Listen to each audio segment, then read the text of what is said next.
Welcome back, guys. Today we're going to talk about what not to do when you're about to sell your house and what types of investments I would not recommend. I have a previous video on what you should do to sell your home, and I'll link to it down in the description below. Now let's get into it. I was walking around the neighborhood and my neighbor approached me and said, "Hey Michael, I'm thinking about putting a pool in my backyard. Do you think it's a good investment?" My answer is always going to be no. Some of these large investments give you about 50% back when you go to sell your home. In southern Maine, we have lots of rules and regulations on pools, like required fences. You're just not going to get the return on a pool investment, and it's probably less than 50% if you do recover any money. Now, if you plan on staying in your house for 10 years or more, like I did, and you want to raise kids with a pool, then great, make the investment like I did. But understand, when an appraiser comes out to your house, they're going to say, "Hey, the neighbor right next door sold for X amount without a pool.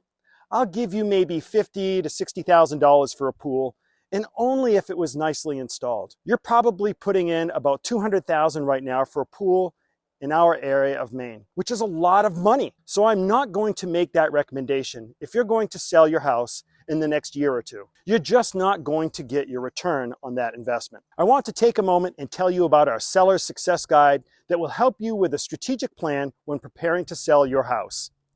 It explains how to maximize your property's value and explains critical marketing steps. You'll find a link to it in the description down below. You'll also find our relocation guide that will help you compare towns in southern Maine, and the Dream Home Checklist, which will help you prioritize the amenities that are important in your next investment. Okay, another area I wouldn't spend tremendous amount of money on if you're planning on selling your house pretty quickly is investing in the kitchen. What I mean by that is some people are totally gutting their kitchen out, realigning where the island is or the oven, and all that could cost anywhere from $150,000 or more. My suggestion is to update it a little bit. Maybe paint the cabinets, change the knobs out, replace the faucet, make sure the garbage disposal works, and simple things like that. A slight facelift can be money well spent, but don't gut the whole area and put in a brand new kitchen. In most cases, you're just not going to get a return on that investment. Homeowners love to spend a ton of money on bathrooms. I'm not going to recommend that you gut the entire bathroom either. I would just say give it a slight facelift. If you want to put some more money into your bathroom, maybe work with what you have. Redo the floors, put some pretty glass sliding doors on the shower, do some lighting accents, and maybe some more electrical outlets. But we're not going to gut the whole bathroom and start over. You're going to get about 50% of your return on that investment. Just make sure it looks nice, very clean and uncluttered. And of course, paint always does wonders. I've had a few clients ask me if they should add a master suite. They have a master bedroom and want to add an additional suite. For the cost and time it takes to make an addition to your property, you have to go through permits and building certifications. Ultimately, I don't think you're going to get a return on that investment either in the short term. It's going to be a lot of hassle and time. Right now, in this change in the market, time is money. I'm not going to recommend adding any master suites. Some clients are replacing the doors. Well, most buyers don't have high-end doors on their non-negotiable list. I care about doors and have nice ones on my property, but if you're going to sell your house, most buyers aren't looking at your doors. If your doors aren't up to date, I recommend painting them and changing out the hardware. It makes a difference and saves you money. For homeowners with an older or aging roof, don't replace it. You're never going to get your return on your investment. Sometimes I recommend hiring a roof specialist to certify that it's in good working condition and that there's no leaks. You might have some areas of your roof replaced, but when the home inspector comes, you can show them the certification. And you know what? If there's a home warranty, it will cover a roof leak. So don't replace your roof, patch it up, and make sure it's in good working order. I had a client ask if he should replace his windows because they were getting older. My answer is no. Do your windows work? If they're on the older side but still work, don't replace them. I've never had a buyer choose a house because of super duper windows. Most buyers care more about the curb appeal, location, and the floor plan.